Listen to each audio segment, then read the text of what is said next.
you think about women's sports? Women's football, I think they're doing very well, and they should be encouraged. So I'm excited that Glyco is insuring these women.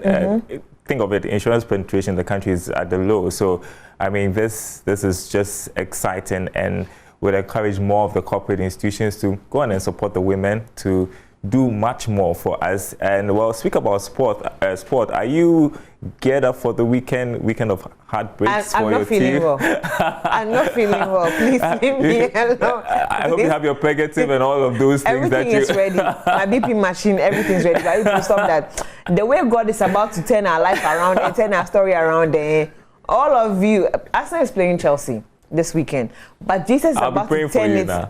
It's about to turn it around. All of you will put Amen. But if I come and we lose Monday, don't make fun of me. Thank you very much. I'll be praying for you now. Well, time for business. We're going to be talking about a common payment platform that is being introduced under the AFTA. Also, have you heard of the digital currency ECD that the Bank of Ghana is going to roll out? We'll tell you about that. Plus some good news for our cocoa farmers as well right after this.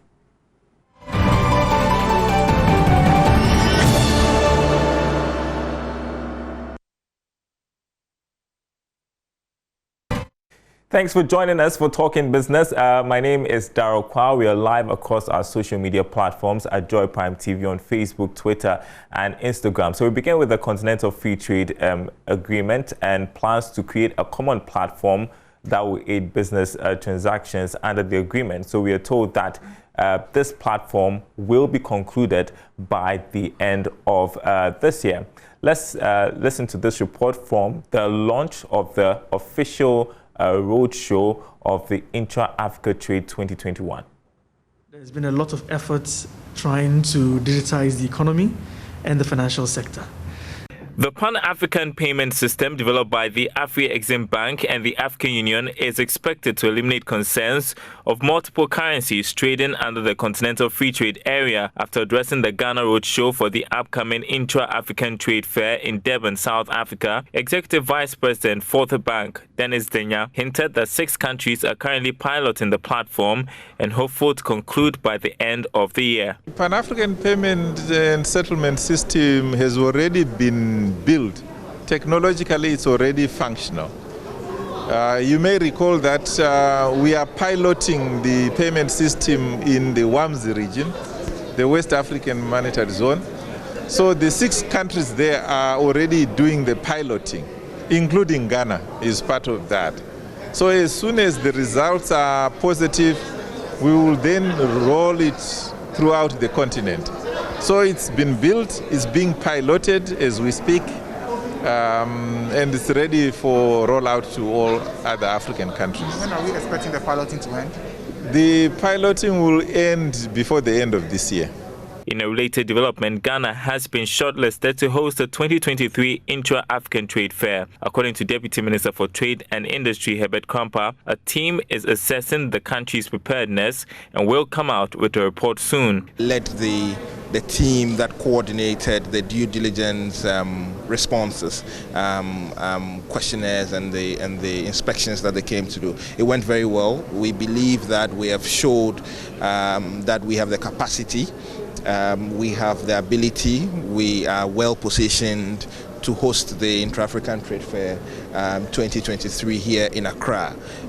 They've seen our seaports, they've seen our airports, and they've seen the Ghana International Trade Fair, which is currently undergoing redevelopment. And they're confident that if we're able to meet the timelines for that redevelopment, Ghana should be a suitable place for hosting the fair. So hosting, well, the Secretariat is right here in Accra, would give Ghana an opportunity to bring over 60 countries on and beyond the continent, over 20,000 exhibitors, buyers coming to patronize goods and services right here in Ghana. The Intra-African Trade Fair will provide a unique and valuable platform for businesses to access the many opportunities created under the Continental Free Trade Agreement.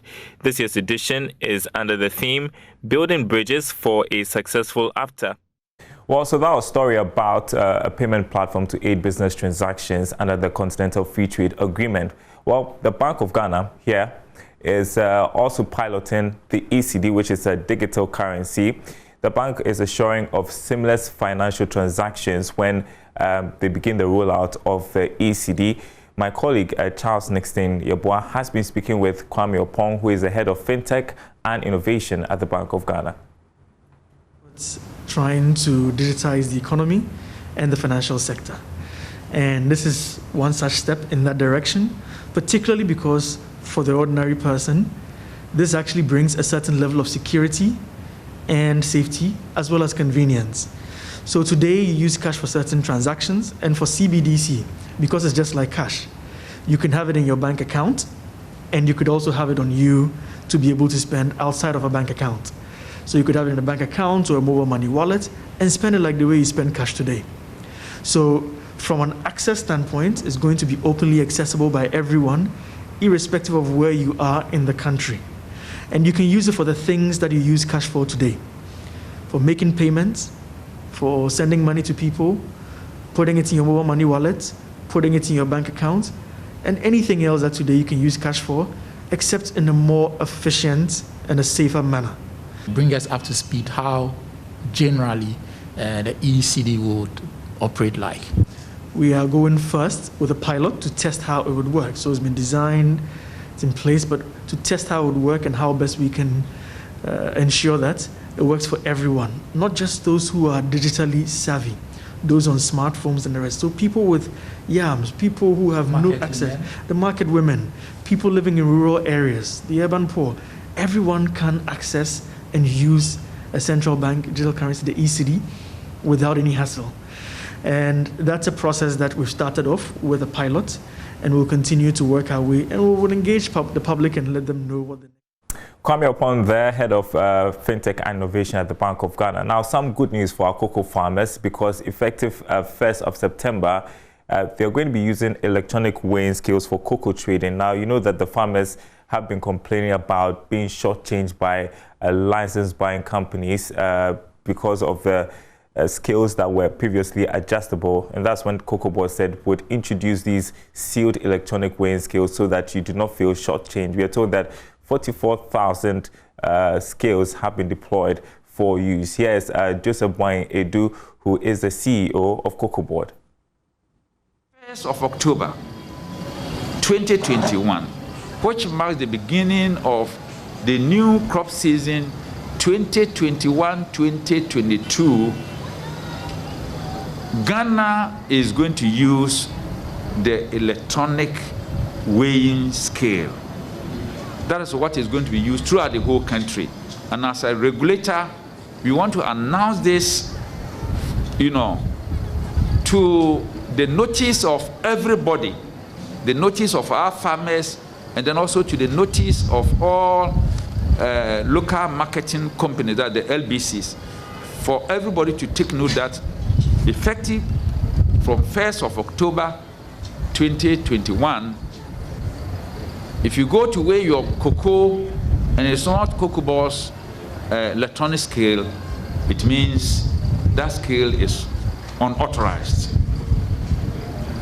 The authorized, accredited scale is what you find.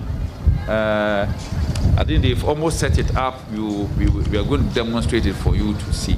So that's the scale that we are going to use across the country. And this is going to give some assurance, to the farmers, and also free our last buying companies of all the headache of, you've adjusted your scale and that kind of thing. This scale is going to solve all that problem. It's a scale that is sealed. It's sealed. So once you tamper with it, it means you destroy it, and you have to go for a new one. And we believe that everybody is going to support this cause to improve the industry. We are looking forward to having a very successful year that's coming year. We want our farmers to take note from today that already the weather pattern tells us that we are going to have some rain, little rain in September, and then slightly in October. We want our farmers to take advantage of these rains.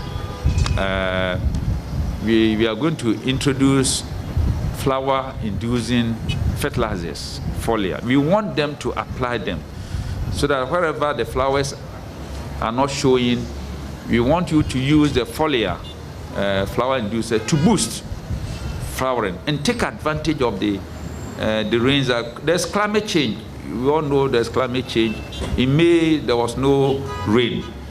And we are now experiencing the rain small. It will come up to October and then have a break. But if we are lucky, we may have rains in December, as it happened this year.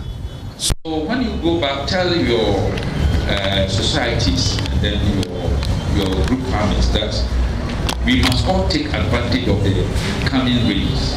According to the weather forecast, we are going to have some rains from now up to early October. And farmers must condition their farms in order to take advantage of the rain. You can only do that by applying. All right, so I guess the farmers, cocoa farmers, are pretty excited about this news as well. That was Joseph Edu, the Chief Executive of Cocoa Board, and then Talking Business this Friday morning. More news on myjoyonline.com/business. Keep following us on our social media platforms at Joy Prime TV on Twitter, Facebook, and Instagram. I'm taking you back to Na, and like I said, I'll be praying for you, but if I were you, this weekend I was just smiling and you had to, but I just switch off everything. This weekend I'm turning off my phone. None of you can call me or reach me, especially our beautiful director Samuel in the background. Please don't call me this weekend. And yes, we have more coming on Prime Morning. The Minister Darrell will be joining us. The MP, I beg your pardon, David Supukwansa. We're going to talk about why there are no lights on the mountains, as the Cool Mountains, and the way forward. Yesterday we couldn't bring that to you. Today we're hopeful we can bring that to you, so you can call us on our phone lines when it's time. I'll open the phone lines for you. But we'll take a quick break. When we come back, it will be Beyond the Headlines.